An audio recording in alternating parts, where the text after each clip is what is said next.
Greetings. I'm Dr. English, and this is Dr. English's Book Lovers Book Club. This week, I'm going to review the book The Coldest Girl in Coldtown by Holly Black. This is the book that was the second runner-up in my young adult literature class last fall, where students voted for which book I should do for my first YouTube video, my YouTube channel video. And this is the book, and I think this was a book club book, and I think 3 out of the 4 of the book club members voted for me to do this one. So it was almost a tie between this and Six of Crows, which I just reviewed last week. And as I revealed some background information, I had a student named Rebecca who encouraged me to join a book club, and I told her I would get kicked out of book clubs. So this is my way of having a book club that everyone can be included.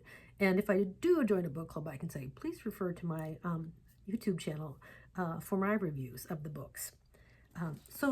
Today I'm going to talk a little bit about Holly Black. As you know, this book is also fantasy, which I noted last week. I'm not a fan of fantasy. I never have been. But I am a fan of vampire stories.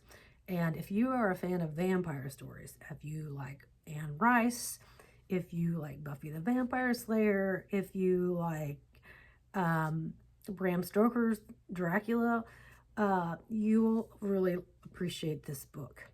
But the thing about this book, where last week I felt like, Leigh Bardugo really developed her characters. I feel like this, Holly Black does too, but this is to me a little bit more plot-driven story.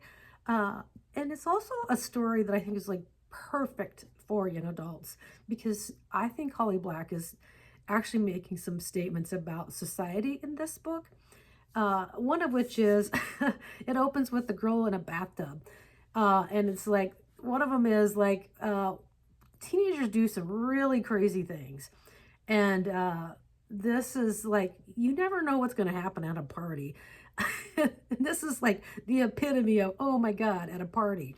And so you have Tana and you have Aiden, but then you have, and this should have been like a clue to them right off with this person who shows up in their lives, and his name is Gabrielle. I mean, if I had somebody show up whose name was Gabrielle, I would be really suspicious.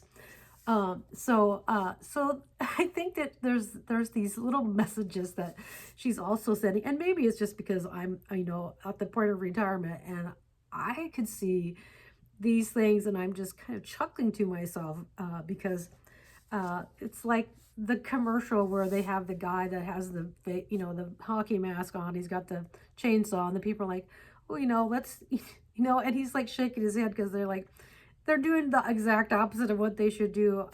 It's just hilarious. And I feel that way sometimes when I was reading this. I was like, why would you do that? So in that regard, I think that's and then there's this other theme of wanting to get away. Like there's always this ideal place. And so, like that there were young people that wanted to go to Coldtown. And, to give a little background, Coldtown is a place where, there's this infestation of vampires, and then, communities across the world started developing cold towns where the vampires could be kept. It's almost like a town that's a prison town, from my perspective. It's like to keep the vampires in. And then there are young people that want to go there. And then there's the whole social media element of this, which I just think is brilliant, that she includes that in this book. That she's really up to date on the power of social media and the power that people, like, you get disinformation, or you get this glorification of things, and so I find that she did that really, really well. It's extraordinary, but it also just makes me think about like how teenagers, adolescents might feel a sense of isolation, or that teenagers feel, left out, or like they don't belong. And I mean, I think a lot of teenagers go through the point of like feeling like they don't belong. It's part of adolescence, of feeling like no one understands you. And so I think that part of it is too, that I think she does a good, service to humanity to show that element, and that also, you know, the things you're looking for may not be what you think it's going to be. And I really like that she has worked that kind of concept and an idea into her story. That really stood out to me. That she, I don't, you know, she doesn't make it obvious. She's really subtle about it, and something you have to infer. But the story is so intriguing for if you know anything about, you know, if you've ever read vampire stories. She does stays true to that. She even has a thank you to Anne Rice and several of the authors. So I love that she had a little bit different spin on it than others, and I really appreciate that. And I read all the Twilight books when I was teaching high school, and I just wanted to read them because I want to know what was the, you know, I wanted to be reading what my students were reading. And so I won't tell you which team I was on because I said that in class one day, and oh, that was interesting. So, this is to me nothing like Twilight.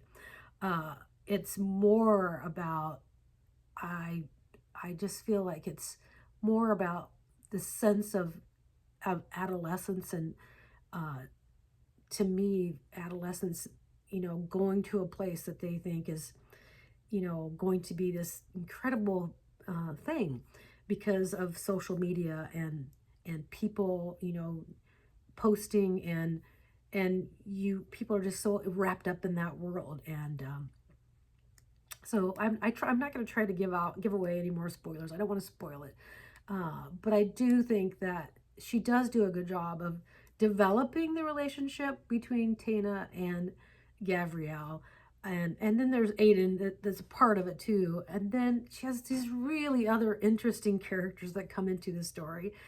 That just I love how she's brought these really interesting uh, characters into the story that just add another layer of complexity to the story, and uh, adds these what I consider almost obstacles or things to overcome for Tana.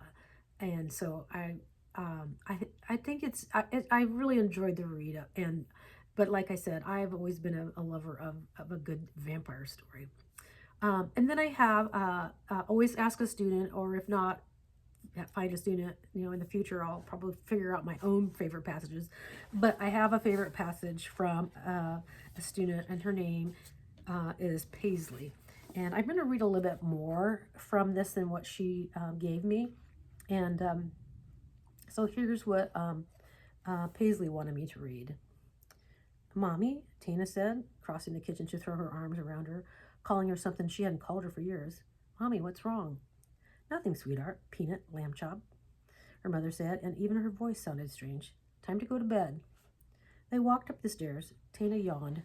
She was glad her mother was back, even though something bad must have happened, something that she felt inadequate to the task of understanding.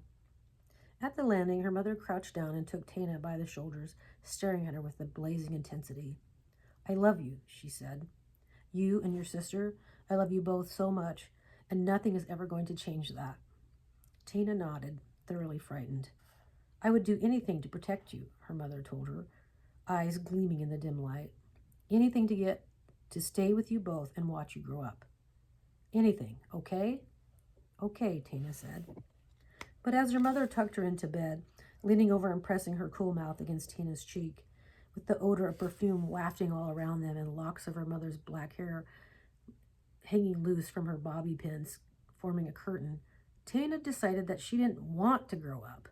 She didn't want to be a big girl too stupid to check the closet for monsters, and she didn't want to go to parties where awful things happened that you had to pretend about, not even if it meant you got to wear pretty dresses and glittering jewels. She didn't want to grow up, and yet there was not a single thing she could do to stop it. So thank you for joining me for my review of The Coldest Girl in Coldtown by Holly Black. I highly recommend it. And as I said, that students always ask about whether they could teach this or not. And I would say this is a book that I would say you should do with a book club or a novel panel.